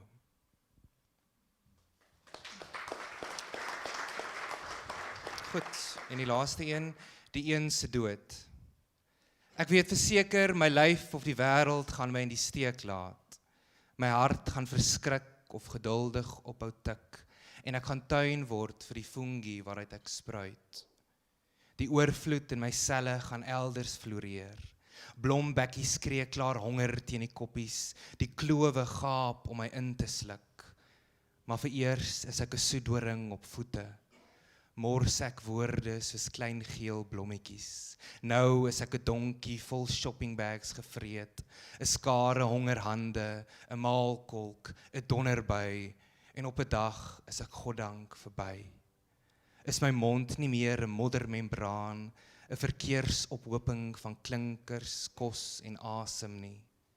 Net ingang vir die kruipers om my weg te dra, om uiteindelik volkome te aard. O ja. En dis nou my groot voorreg om die lieflike, wonderlike Lynthia Julius aan julle voor te stel.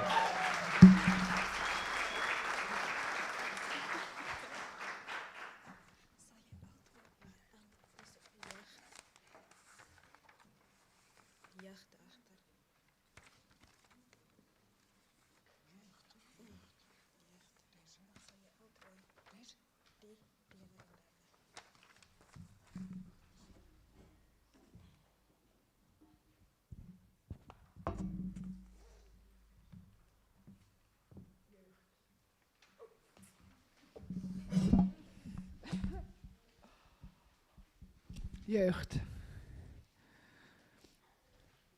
Ik wil een hart van geluid in plaats van dit hart vol bloed. Ik ben gevuld met de kreten van dat wat me achtervolgt sinds ik een meisje was. Toen dacht ik dat wat me achtervolgde iets vriendelijks was, maar toen ik ouder werd, begon ik daaraan te twijfelen. We likten aan de lollies, wij staken onze tongen uit. Kijk dan, het is verkleurd, voegden wij. Meer dan van de smaak van de lollies genoten wij van de transformatie. Mijn leven had ik over voor orgasmes. Misschien zocht mijn lichaam ecstasy en andere lichamen op seksfeestjes omdat het wilde evalueren. Hoopte het lichaam op het bewustzijn van een zomerbloem. De apotheose bleef uit. De zomer nam zijn afstand. Zomer, je symmetrie is verblindend. Je bent esthetisch en kitsch, maar je bent zo kortstondig. Ik wil hier in bed blijven omdat het warm is, maar de man heeft werk, familie, vrienden, boodschappen. Ik dwaal in de vooravond door de straten met te weinig geld voor een treinkaartje.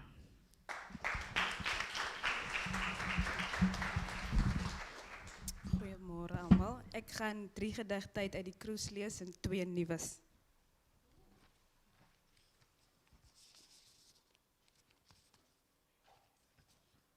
Skuld. Ek betaal die skuld af vir my ouers nie. Ek werk die wonde toe wat nou nog bloei met wondgare wat ek by 'n staatsdokter moet loop vra nie. Ek las die goed aan mekaar wat ek die breek gemaak het, maar so kom kry dit nie. My tande is die stomp van groen druiwe wat voor of kerkvaders geëet het nie. My arms gaan nie die gebeentes vashou gaan van gefossileerde hart en seer kry nie. Ek gaan nie die massa van my land, my mense, op 'n paar kilogram lyf se rug dra nie. Ek onderhandel die skietstakings van dompas en domme oorloë nie. Niemand gaan aan my voorstel wat ek vas of reg moet werk nie. Ek is niemand se marionet of naisterie. Ek kies my slagvelde. Ek aanvaar nie hand-me-downs van 'n stelsel waarvan ek geen onderdeel was nie. Ek vul nie 'n blokkie in om die bureaukrasie te maak werk nie. Ek is nie in die wieg gelê om geneesmiddels uit te vind vir siektes wat ek nie veroorsaak het nie. Ek kies my beloofde land privaat. Ek is geen aangewese Joshua nie. Ook betaal ek gewoon geen soos 'n Saul Barnard iemand se fucking skuld af by 'n McDonald's.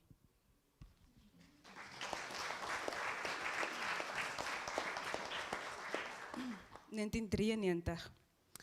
Ek het apartheid net geryk, seker tot my spyt.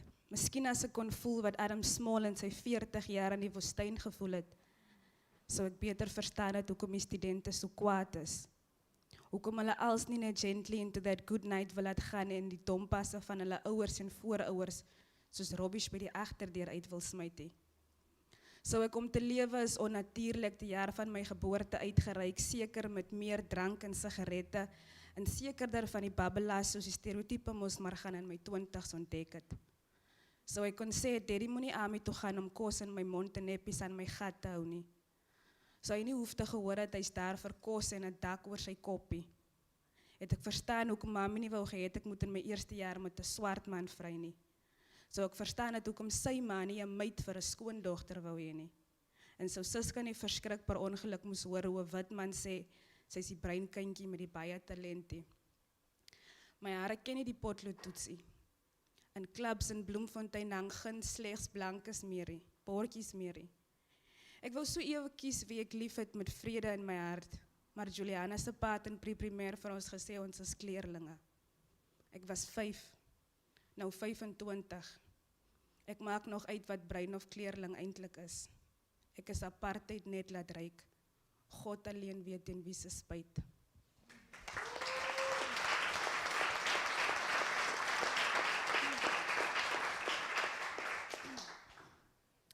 Breinvliega. Breinmelk van die voordag, ons drink jou saans, ons drink jou namiddag en middeloggend. Ons drink jou in die ou nag, 'n digter bly in die huis. Sy speel met haarself en skryf. Sy skryf in Eskom Blackout aan Suid-Afrika. Jou vaalbrein hare raaien. Sy skryf en sit saans voor die voordeur. Die sterre kraam en sy vleit vir eensaamheid om weg te gaan. Sy vleit vir hotnots om te kom. Grawe 'n gat in 'n slaggat. Sy sien die Jolly Good Hotnots dans. Breinmelk van Chila tyd, ons drink jou saans, ons drink jou oggende en middag, ons drink jou vroeg aan, ons drink en ons drink. Ekskuus. 'n Digter bly in die huis, sy speel met haarself en skryf. Sy skryf as Bibi die tafel donker maak in Suid-Afrika. Jou pikswart hare Nathaniel. Ons grawe die groot gat in Kimberley. Aanhou betaal die koning die imperialisme wat hom toekom. Die boer voor Grootdrink kloof 'n gat in jou sein, jy en jou suster. En jou broer ver wat nie hoor hy en vis vang, hy gryp na die yster in sy sy en sê sy Afrikaner terwyl hy praat van julle government. Julle vries dankbaar dat jou broer weg is. Jy weet hy sou hom skiet. Breinmelk van namiddag, ons drink jou vanaand, ons drink jou middag, ons drink jou ou nag, ons drink en ons drink. 'n Meid bly in die huis, jou vaal brein hare raaien, jou pikswart hare Nathaniel, sy speel met haarself. Hy roep die dood om die hotnots te kom haal. Dood is 'n baas in die demokrasie uit apartheid. Hy roep sy voorouers wat die grond gevat het. Hy rook sy pyp en sy plaaswerkers bly stil. En dis ook 'n graf as groot mense stil bly vir 'n kind wat wil huil. Breinmelk van Chila tyd, ons drink jou vroeg en ou nag, ons drink jou middag, ons drink en ons drink. Dood is 'n nooi in die demokrasie uit apartheid. Haar kinders sit almal grond. Haar man sou die hotnot kinders weggestuur het met bullets in die kop. 'n Meid bly in die huis, jou vaal brein hare raaien. Hy vloek oor perde, sy dooie sit grafte in 'n kerkhof op sy plaas.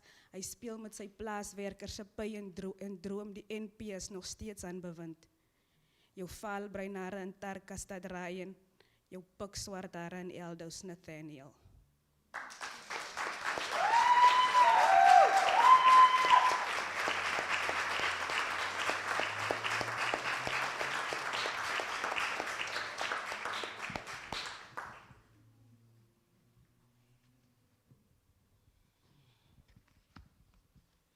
Slagveld.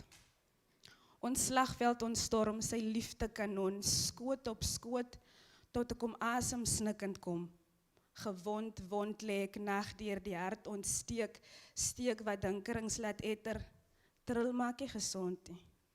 Kom aan, kom vrug in donkerte, kom aan, kom naam, kom, is al wat ek vir hom voel.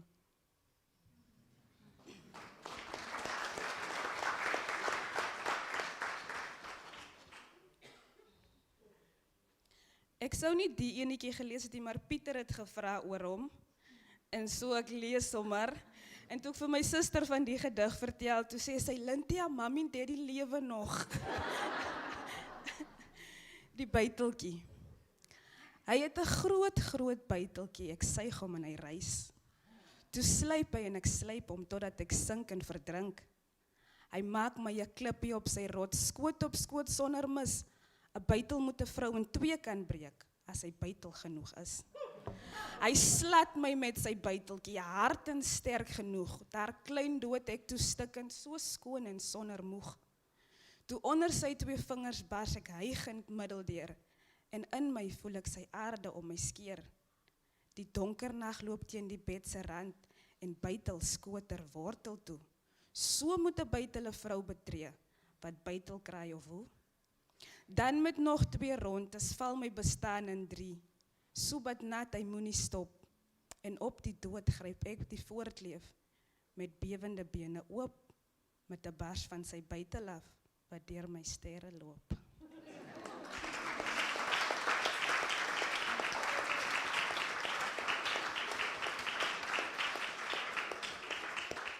Baie dankie almal, ons kan nou almal gaan vir koekietjies se, so sê die Kimberlite. Koekietjies se en tee.